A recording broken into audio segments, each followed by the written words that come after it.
പണ്ട് നമ്മൾ നുണ പറയുമായിരുന്നു. ചിലപ്പോൾ പല ആ നുണകളും ശരിയാവാറുണ്ട്. അപ്പൊ അന്ന് ആൾക്കാർക്ക് അറിയില്ല മാനിഫെസ്റ്റേഷൻ എന്താണെന്ന്. റിപ്പീറ്റഡ് ആയി പറയുന്നതൊക്കെ നടക്കുന്നുണ്ട്. അത് ശരിക്കും നടക്കുന്നുണ്ട്, അത് പ്രൂവ് ചെയ്തിട്ടുണ്ട് അല്ലേ? അപ്പൊ നമ്മൾ ആ പറയുന്ന കാര്യം നമ്മൾ ആത്മാർത്ഥമായിട്ട്, ഇപ്പൊ എനിക്കത് കിട്ടിയിട്ടില്ലെങ്കിൽ അത് കിട്ടി നമ്മളൊരു 10,000 വട്ടം പറഞ്ഞാൽ അത് കിട്ടും. അങ്ങനെയാണ്.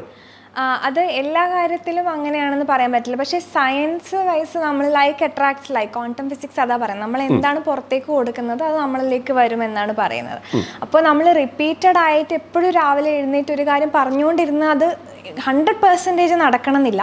പക്ഷെ അത് നിങ്ങൾ ഫീലിങ്ങോടെ പറഞ്ഞിട്ട് ആ തോട്ട് പ്ലസ് ഫീലിംഗ് ആണ് ബിലീഫായിട്ട് മാറുന്നത്. ആ ബിലീഫ് നിങ്ങൾക്ക് ഉണ്ടെങ്കിൽ അത് എന്തായാലും നിങ്ങളുടെ ലൈഫിൽ നിങ്ങൾക്ക് അത് മാനിഫെസ്റ്റ് ചെയ്തെടുക്കാൻ പറ്റും. അതായത് യാഥാർത്ഥ്യത്തിലോട്ട് കൊണ്ടുവരാൻ പറ്റും.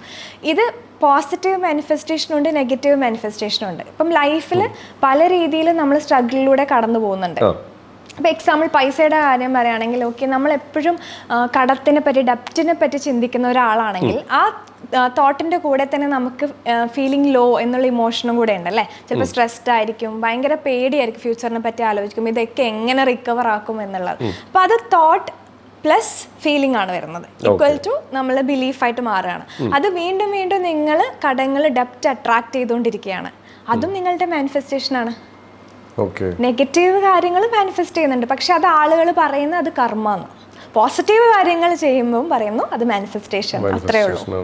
ഇത് രണ്ട് സൈഡും ഉണ്ട്. രണ്ടും ഉണ്ട്, രണ്ടും മാനിഫെസ്റ്റേഷൻ ആണ്.